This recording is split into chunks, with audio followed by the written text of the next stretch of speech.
Oke, di cerita misteri kali ini gue bersama temen gue dari Depok. Itu ada si Denny.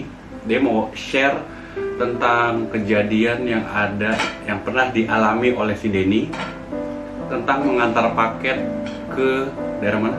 Tajur Halang. Tajur Alam, daerah Bogor ya? Tajur Halang. Tajur Halang. Iya. Ini kejadiannya waktu hari apa? Kalau dibilang harinya gue lupa. Yang pasti seminggu yang lalu lah kurang lebih. Itu. Jadi lu ceritanya ngapain? Ngambil paket? Jadi gue kan sampingan gue nge-grab. Tapi gue nge-grabnya itu gue main di paket doang. Nggak bawa penumpang. Oh, Sunday? Ya, express. Gue main di paket doang. Jadi waktu itu emang pas banget gue dapet antaran paket ke daerah sana, Tajur Halang. Tajur Halang. Itu pun gue dapat kurang lebih 5 paket ya. Nah, di paket ke 1 sampai ke 4 itu berjalan lancar. Cuman di paket ke-5-nya itu pas banget di maghrib ya. Di maghrib. Terakhir lah itu. Terakhir ya, paket terakhir. Nah, itu tuh maghrib. Gue ngalamin kejadian yang menurut gue itu di luar akal sehat gue ya. Gimana maksudnya? Di luar akal sehat tuh kayak gimana? Iya, ceritanya gini aja. Jadi pas lagi gua nganterin paket ke-5 itu, pas banget maghrib itu gua nganter ke suatu perkampungan gitu. Perkampungan. Jadi itu tetap sih jalanannya aspal, jalanan biasa. Cuman jarak antara rumah satu dan yang satunya itu rumah yang lainnya itu jauh. Karena kebanyakan kebun. Gitu kan. Jadi pas banget gue ngikutin ya, karena kan gue nganter paket itu alamatnya beda-beda ya, dan gue nggak tahu, jadi gue patokannya di maps aja ya kan. Pokoknya kan kalau di Grab itu kan ada lo nganter kemana, ya itu tujuannya kan. Iya betul. Sambil ngopi ya. Terus pas ketika gue masuk ke gang itu, ternyata di gang itu gelap banget. Gelap tuh, nggak ada lampu. Nggak ada rumah. Cuman ada kebun pisang. Itu pun luas. Kebun pisang. Itu luas banget.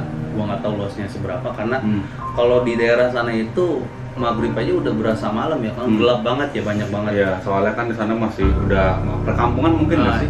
Perkampungan bisa dibilang perkampungan jarang lampu lah, gitu. Karena yang ada di pikiran gua yang ada di otak gua nganter paket aja sesuai tujuan lah ya. Sesuai titik juga ya, karena kan gua nggak tahu alamat ya.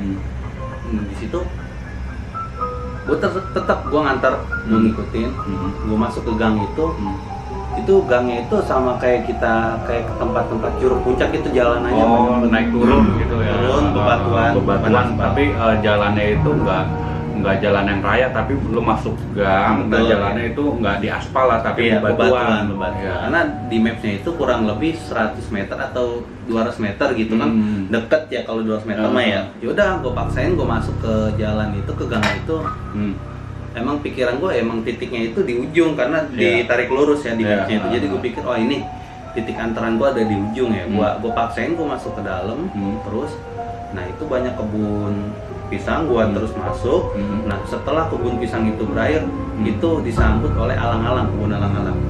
Nah itu gua positif aja, gua tetap nganter. Nah pas banget kebun alang-alang itu udah di ujungnya itu disambut kayak pohon beringin, pohon apa namanya, gandaria, pohon gede lah yang kayak di hutan-hutan gitu. Jadi yaudah pas banget di alang-alang terakhirnya itu, gua lagi jalan tiba-tiba tuh kan alang-alang kan begini ya, harusnya kalau udah tinggi kan dia pasti melehoi begini ya kan? Nah ini tuh dia tuh tiba-tiba nutupin gua dengan keadaan tegak kayak gini. Jadi otomatis gua berhenti mendadak, kayak model portal begitu ya, portal setengah gitu ya. Kan biasanya kan kalau alang-alang yang melambai begini pasti begini kan ujungnya kan. Benar. Nah, mungkin yang dimaksud sama si Denny adalah alang-alangnya jatuh kayak portal tapi setengah begini. Nah iya itu gitu kan? itu. Tapi lu nggak ada kepikiran buat telepon si? Kagak ada kepikiran sama sekali. Yang gue pikirin nih titik antaran si gua. Iya, titik GPS. Nggak tahu kenapa tiba-tiba gua kepikirannya titik GPS aja. Akhirnya gua berpikir positif. Gua bilang yang menutupin alang-alang itu ya. Dalam hati gua.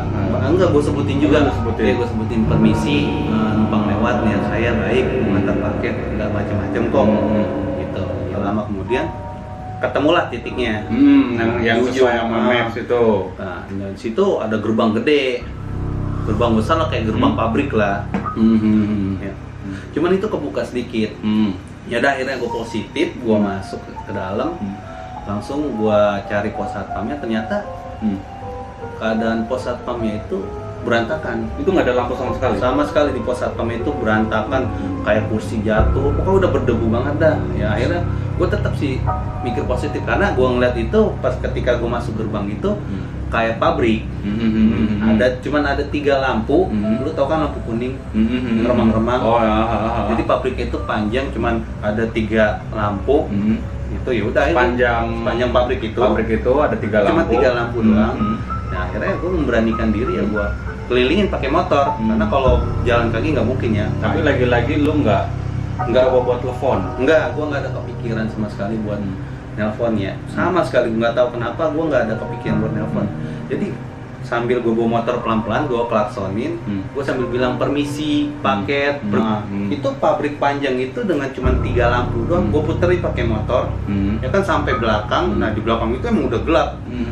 Keadaan cahaya dari motor gua doang karena kan posisi maghrib ya, udah gelap banget ya. Gua tetap positif thinking, gua puterin itu pabrik, gua puterin permisi paket, ternyata nggak ada yang nyaut. Nah akhirnya gua berpikir, oh mungkin mapnya salah.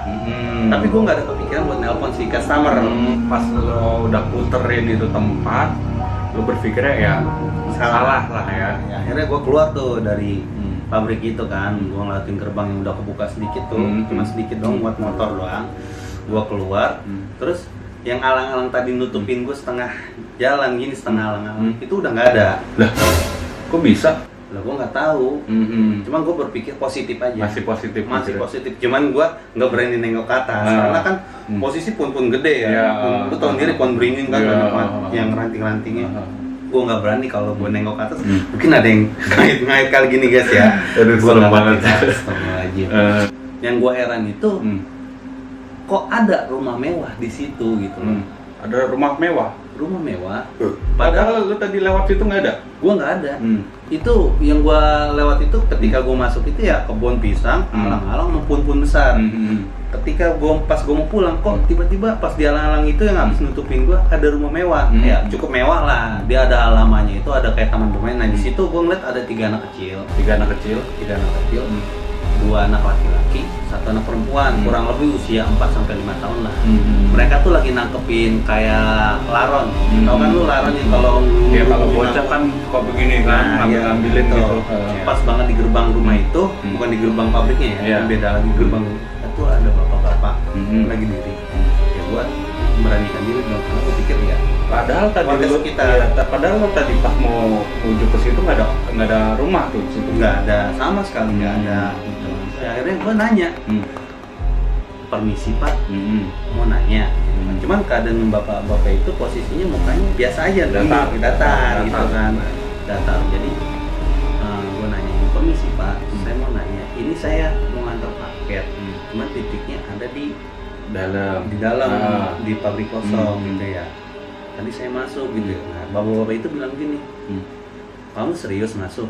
Ya, gue jawab, iya pak, saya masuk. Itu udah 15 tahun nggak pernah kebuka gerbangnya. Anjir, merinding. 15 tahun? 15 tahun. Di situ gue langsung, gue pikir bercanda kali ya. Terus gue bilang begini, yang bener pak 15 tahun? Iya 15 tahun. Cuman yang anehnya itu bapak-bapak itu bilang begini, mending kamu buru-buru udah keluar dari sini. Buru-buru keluar dari sini. Gue tanya, emangnya kenapa pak? Nah dia balas lagi, udah mending kamu buru-buru keluar dari sini. Sampai keluar gang, terus kamu tanya aja warga yang di depan, emang kenapa sih pak? Udah buru-buru aja. Akhirnya gue berpikir positif juga ya, positif ya. Gue tetap keluar gang itu, cuman agak cepet ya, karena gue juga udah merinding banget ya. Cuman gue nggak bawa panik. Akhirnya gue keluar gang itu. Akhirnya gue ketemu tuh warga, ada bengkel, lumayan jauh dari gang itu ya. Ada bengkel, nah ada 3 anak muda lagi nongkrong. Ya gue coba samperin. Ya gue bertanya, permisi numpang nanya gitu. Ini saya ada paket cuman saya diarahinnya ke gang yang di sana pak gitu. itu saya udah masuk ke dalam kan. Saya malah diketawain gitu. Diketawain Gua malah diketawain sama si 3 pemuda itu. iya dibilang lah ngaco lu digituin ya, emang kenapa gitu, emang lu berani gitu ya, gue bilang berani, kan saya tadi udah masuk ke dalam ya. Nah si pemuda itu bilang itu udah 15 tahun loh nggak dibuka. Tuh, pemudanya aja tadi bilang, tadi bapak-bapak yang di dalam situ bilangnya udah 15 tahun. Nah si pemuda ini juga bilang udah 15 tahun juga gudang itu nggak ada orang Dan gerbangnya juga nggak kebuka 15 tahun. Sampai si pemuda itu nggak percaya kalau si Denny itu udah pernah masuk ke situ tuh tadi. Gue ngalihin aja, yaudah ini alamatnya di mana ya, gitu kan. Akhirnya dikasih tahu sama dia, ini mah jauh, bukan di situ gitu ya, tapi titiknya di situ enggak bukan. Ya, akhirnya dia ngasih tahu nih yang benar, yang benernya. Ya akhirnya gue tetap ngikutin arahan dari si pemuda itu, 3 pemuda itu, dan akhirnya gue ketemu alamatnya, ketemu alamat. Perumahan apa? Perumahan Tirta Mas Residen apa Citra Mas Residen gitu ya. Gue ketemu si pemilik paket, ya gue ceritain juga dengan hal yang gue alami nih. Gue ceritain yang barusan terjadi, dan si pemilik paket juga kaget, seriusan mas gitu. Si pemilik paket tuh ngomong gini, itu udah 15 tahun mas nggak kebuka Pintunya, gerbangnya. Itu udah 3 orang yang ngomong. 15 tahun. Sampai gua ngeyakinin, Pak, tadi pas maghrib saya masuk ke dalam, Pak, saya puterin itu pabrik kosongnya gitu ya. Dia sampai bengong si pemilik paketnya, dia bilang begitu kayak. Tapi lu nggak nanyakan ada rumah nggak di situ? Nah di situ gua tanya nih, gua nanya, tapi Pak, itu pas saya keluar gerbang itu tiba-tiba saya ngeliat ada rumah mewah. Sama gua ngomong ke pemuda yang 3 itu, dan mereka juga bengong, seriusan. Sampai gue tantang, kalau emang nggak percaya, ayo kita kesana lagi. Itu si 3 pemuda sama si pemilik paket gue tantangin begitu. Bukan gue tantangin sih, gue mau ngiyakinin percaya apa yang gue alamin gitu kan. Ternyata mereka cuma geleng-geleng aja. Jadi situ gue berpikir, waduh, ada apa ya? Ini apa yang udah gue alami ya gitu. Cuman tetap gue berpikir positif. Ya setelah lo abis dari rumah, dari pabrik itu ya kan, lo ketemu rumah, nah si bapak-bapak itu siapa gitu, dan ketemu ada 3 anak dan 1 bapak-bapak itu siapa sih? Nah itu pas gua tanya pemuda itu yang gua keluar gang itu, dia cuma bilang di situ nggak ada rumah, cuma ada kuburan. Merinding sih gua. Iya, soalnya gue berpikir lagi ya, pas gue mau datang gue udah dihadang alang-alang. Nah itu dia mungkin udah tandanya satu tuh tandanya, cuman gue tetap kokoh, gue belum kepikiran gue mau disengin. Gue tetap nganter paket ke dalam. Pas gue keluar, nah itu bapak-bapak itu dia ngomong, udah mendingan kamu buru-buru keluar dari sini. Gue tanya lagi, gue tegesin, emangnya kenapa Pak? Udah buru-buru aja keluar dari sini, temuin sampai ketemu warga baru kamu nanya. Nah di situ gue berpikir, dia itu siapa ya, bapak-bapak itu gimana ya, aneh tapi nyata gitu. Tahu itu mungkin di situ adalah penghuni yang baik, biar lo nggak gimana disesatkan di dalam situ. Tapi gue cukup salut sama lo yang udah berani masuk ke pabrik tersebut. Bukannya berani sih, karena gue nggak tahu ya. Jadi gue memberanikan diri. Bener. Ya berarti lo ngelewatin situ lagi? Gue ngelewatin gang itu ya, cuma gue nggak berani nengok, dan gue fokus ke depan aja. Jujur itu udah sepi banget jalanan. Mungkin kalau gua yang di posisi itu, gua nggak mau nganter sih. Saran gua sih ya buat customer yang mesen gitu kan, online ya khususnya ya, online ataupun offline. Kalau bisa ya ngasih alamat yang jelas, sejelas-jelasnya. Alamat sejelas-jelasnya. Cuman intinya cantumin nomor yang bisa dihubungin. Nah itu dia cantumin. Oke, jadi cerita misteri kali ini gua akhirin. Terima kasih yang udah mau nonton, terima kasih buat Denny. Cukup sekian untuk cerita misteri hari ini. Terima kasih untuk yang udah menyaksikan. Bye-bye. Bye.